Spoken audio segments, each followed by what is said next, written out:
Now we're talking about the person now being left with their own imagination, or left to their own imagination, as we frequently say. And what I imagine is going to be related to my beliefs that I brought into the diagnosis and my interchange with the person delivering the diagnosis and what was communicated verbally and non-verbally in that situation, and then will get elaborated by other circumstances that come into my life, other people's statements. And and I ask my patients to reflect back on this. How were you after you received your diagnosis? Were you hopeful? Were you excited about changes that were going to come about in your life as a result of things that were going to happen? Did this give you an excuse to move away from certain roles? Was this a reprieve at some level? Those are certainly options, and I certainly have heard those from many, many patients. I have had patients who came to me primarily because they couldn't understand their experience of joy when they were told they had cancer. That is not uncommon. And it's not uncommon for a person to experience joy when they find out that they have a recurrence after they've been disease-free. That is not uncommon. What is uncommon is to get them to tell you that because they believe it's crazy. Okay. And it's not crazy, it is a direct result of what their beliefs are and what their needs are. And you can trace it right back. It follows 100% of the time because the brain works the same way.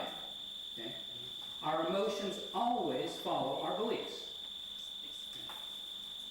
So it's very important to appreciate that these things that don't make sense, and to help them. That doesn't mean that everything makes sense, but it means that there's so much around the emotions that make sense that people aren't aware of, that they can be helped to understand. And that certainly is one of them. And of course, the more common experience after the diagnosis is to be afraid, to start thinking about the side effects of treatment, to imagine dying in a puddle of pus with everybody running away from you and loss of total body control, and imagining those worst case scenarios about death.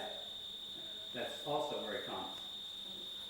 And those are also related to our beliefs, and those beliefs will produce the appropriate emotional responses when we think those thoughts. So with this in mind, the thing that has brought all of my patients together is their experience of cancer, and we can use the same principle in dealing with anything. If you're afraid of driving a car, we can work with you very specifically about how to get rid of your fear of driving a car. And it's the same way that we work with you to get rid of your fear of cancer. That's by changing your beliefs and then your experiences around driving the car, changing your beliefs and then experiences around having cancer. It's not different. That's why hypnotherapists have had the cure for cancer all these years. And it was communicated, I believe, certainly in more than one lecture I've heard already, and that is you get rid of cancer the same way you get rid of warts. Why is it harder to get rid of cancer than it is to get rid of warts? Well, it's obvious to all of us because the beliefs are more profound. We don't give a shoestring about our beliefs about warts, most of us, unless it happens to be on my nose or a very obvious place. Don't even think that. And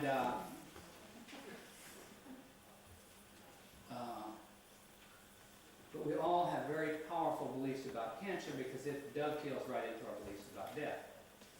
So then we start looking at, and the way I do this is we start looking at three important categories of beliefs then to begin to work with.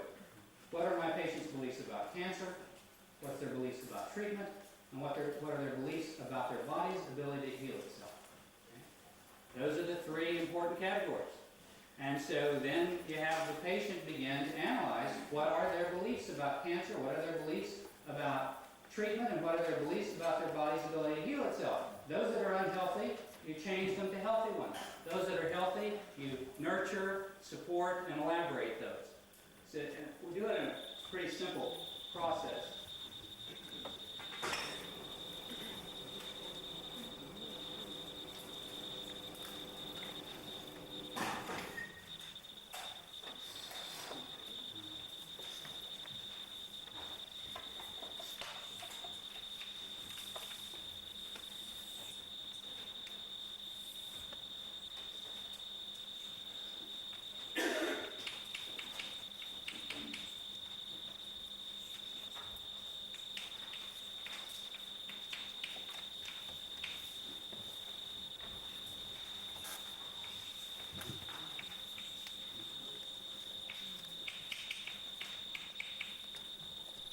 Okay, so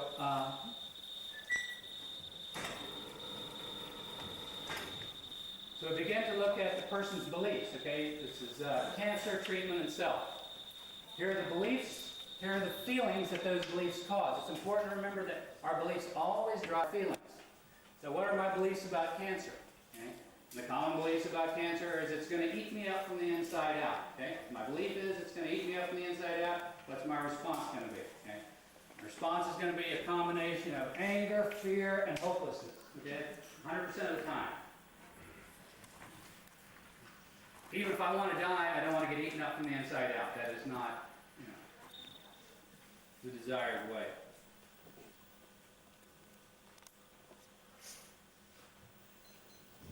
My belief is this gives me a chance to change my life in some significant ways.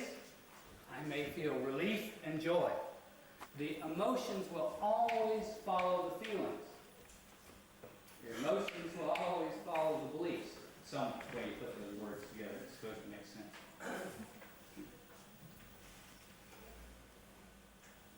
So the patient begins to identify what are their beliefs about cancer. And they find, and you work with a group of people, and you find all have the same belief. That it's powerful, that nothing can really stop. Happens for no good reason. Okay? Came out of the blue. Nothing can get rid of it. And then you begin to evaluate those beliefs with these questions. Now, the one where you will tend to run into problems, and that's true with me, is it a fact? So you have to wrestle with that. But then we're only looking for 3 out of 5, and most unhealthy beliefs will answer at best 1. It's generally, it's almost never a real question. Then, what are my beliefs about treatment? Okay, my belief is it's harsh, it's going to be due to questionable good, and it's not really going to get rid of the cancer. Basically our American cultural view of traditional chemotherapy. It's harsh, of questionable value, and it's not going to get me well. So you can see what the resultant feelings are going to be around those beliefs. Now if I believe this is wonderful, this is going to get me well, okay, that will create different feelings. But when I get to believing that this creates a very interesting phenomenon. See, I've seen people, I remember when Adriamycin came out back in the 70s. And at that time, it was considered one of the most toxic drugs. Now, of course, we keep replacing that. Cisplatin replaced that, and we'll keep replacing the harshest drug with another one. And now Adriamycin isn't looked at nearly the same way as it was in the 70s. So I get a patient in who gets euphoric and increased energy every time she receives her very high doses of Adriamycin. Okay? Guess what I immediately wanted to know? I wanted to know what her beliefs were, because she had beliefs that were producing those feelings, and I had a real good idea of what those beliefs were. Those beliefs were this was a wonder drug that would get her well. Okay? This was the miracle that she had been waiting for. And that's what she thought about every time she thought about the drug, and especially when she had the drug. Now that created one major problem, because she believed the drug would get her well. Okay? The problem is, her doctors didn't believe that her drug would get her well. Okay? So she had to protect her belief, and I find this often with my patients, is because they have a belief that's not compatible with their doctor's belief, and so if they aren't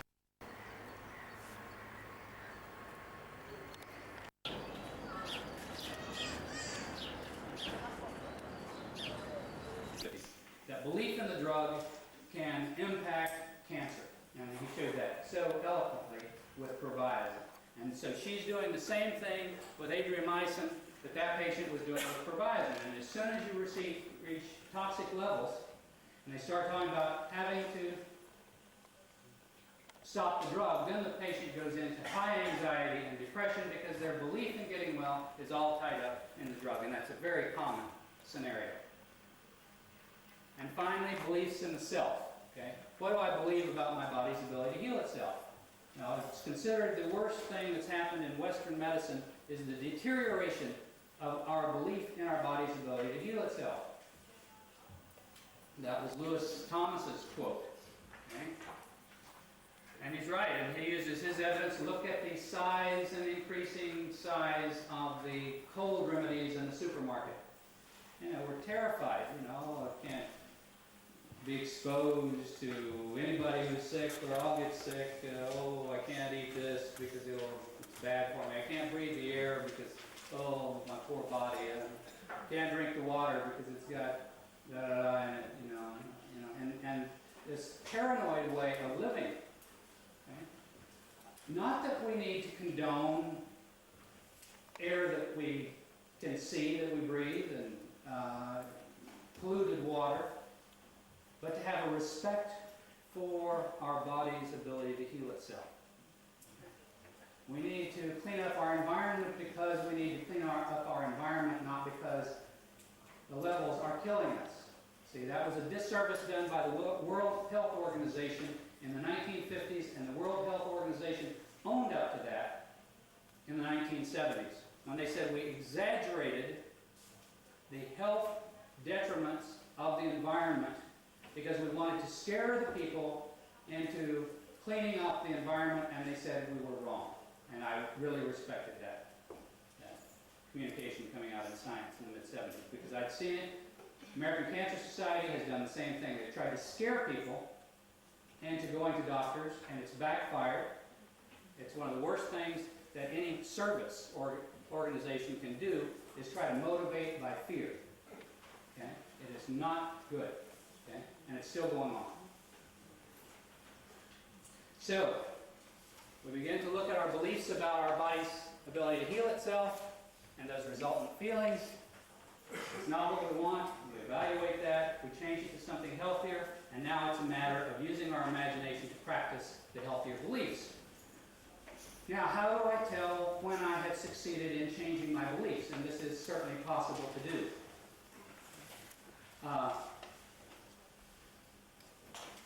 As we begin to change our beliefs,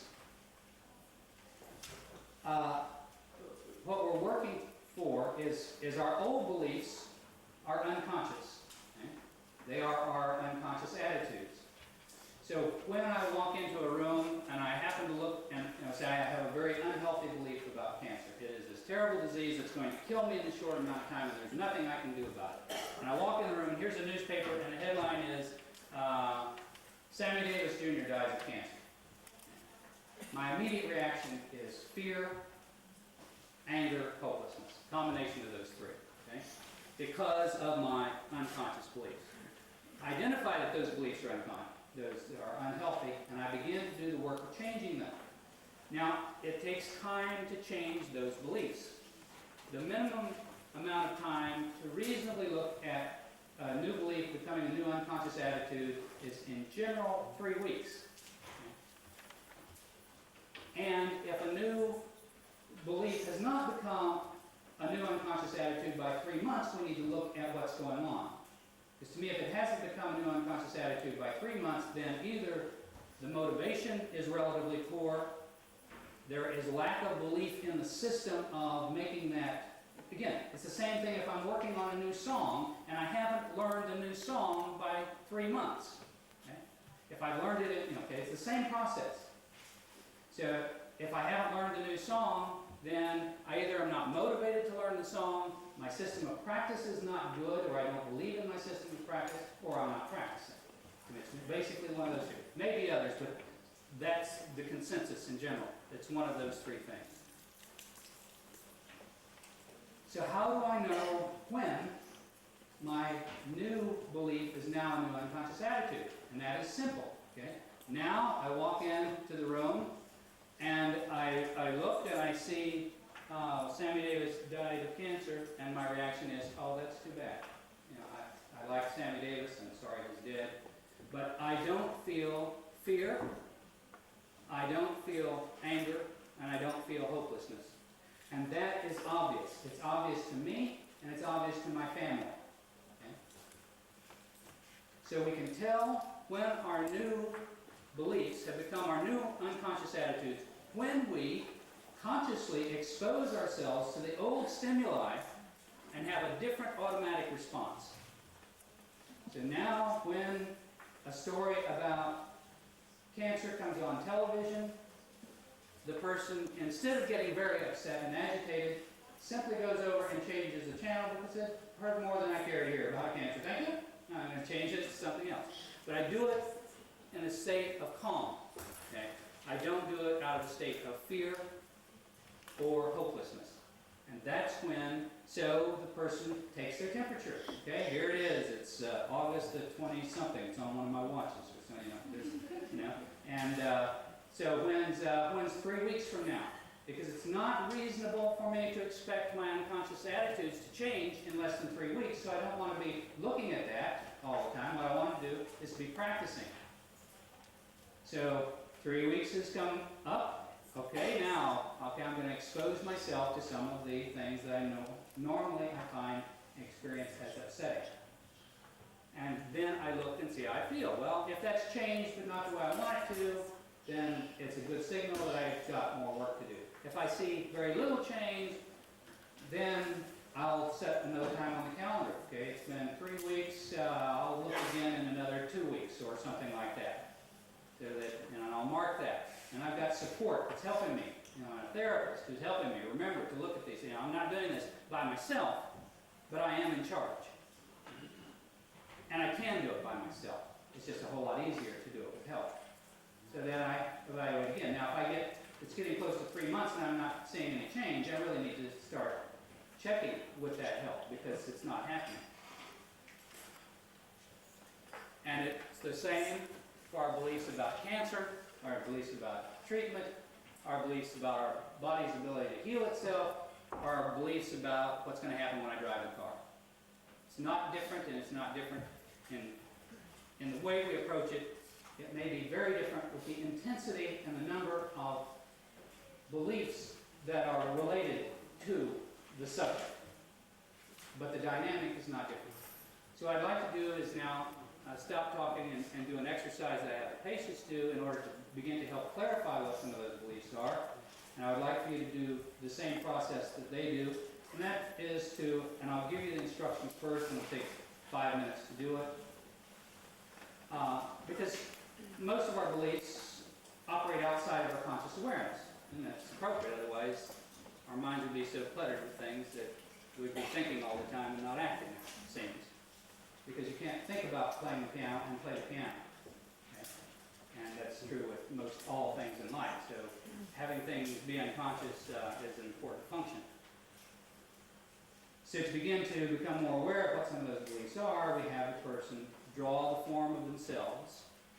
So these are your instructions, the same way I've given to the patient. Draw the form of yourself. Draw the outline of yourself.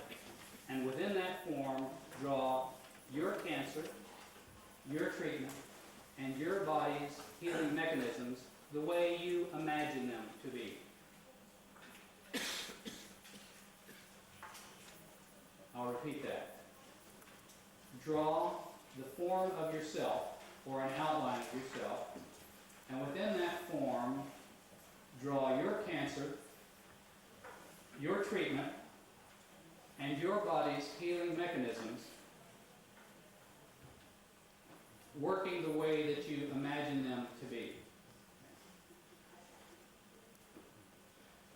And I would ask you, if you were patients, you would have been given crayons, and one person probably wouldn't have them, so they would have an excuse to be angry and feel left out and all.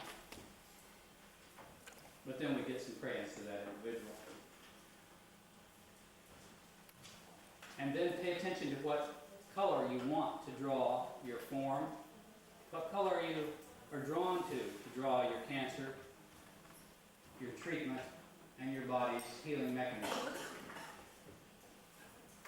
And if you don't have drawn to any particular color, then just use whichever one you want to use. So what I would ask you to do in doing this, think about if you had crayons, what color would you use? It's not quite as good because having the color there is better. But I don't even have one set of crayons today. So just think about what color would you use in drawing yourself? What color would you use in drawing your cancer? What color would you use in drawing your treatment? And what color would you use in drawing your body's healing mechanisms? And write those down. Just write it down, making a note to yourself. And pay particular attention to see if you have strong feelings about the color. Because strong feelings mean that there's more emotion behind it. That means there's stronger belief behind it. And this is very good for therapists to do, for counselors to do, because my beliefs about cancer and cancer in my body,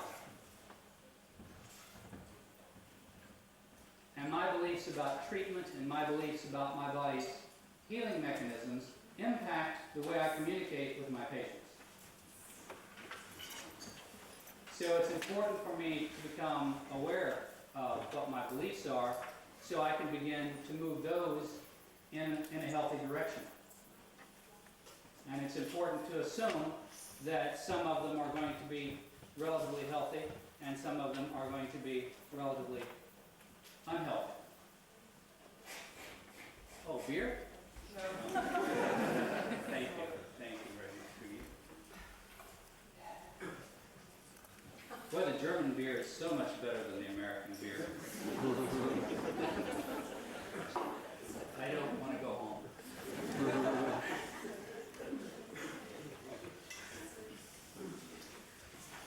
Any questions about the assignment? Okay, so I'll have you take 5 minutes and just draw the form of yourself within that. Your cancer the way you would imagine that. And if that seems real scary to you and you don't want to do it, don't do it. Don't do anything that you don't believe is good for your own health, regardless who tells you to, especially if I tell you to, because I'm certainly liable to tell you something that's not good for your health.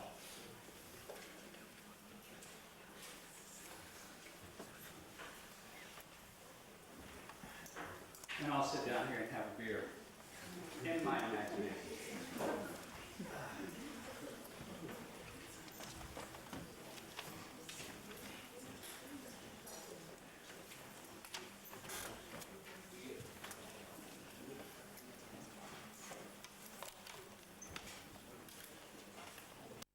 Process the information is, I'm going to discuss some things that we and many other people have observed to be generally true and not specifically true.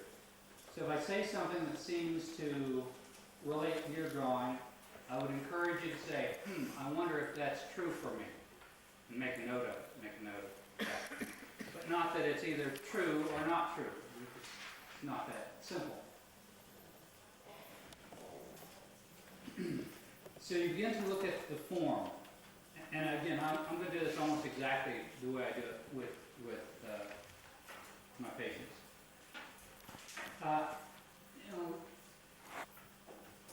Look at the relative proportion between the head and the body.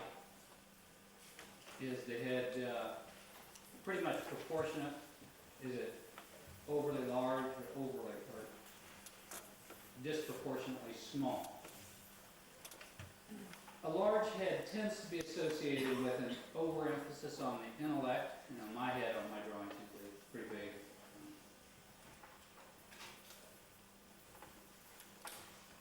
The color yellow is also associated with energy and the intellect. So if you drew a big head and also used a lot of yellow in your drawing, you might, that gives you two indications that you might be pretty intellectual in the way that you're approaching things. And an important piece of information around that was it would be, for me, was that things would probably need to make sense to you in an intellectual way, more so than some other people. If your head is disproportionately small, maybe you underemphasize your intellect, the importance of reason. Looking at the face, you have a lot of detail in the face.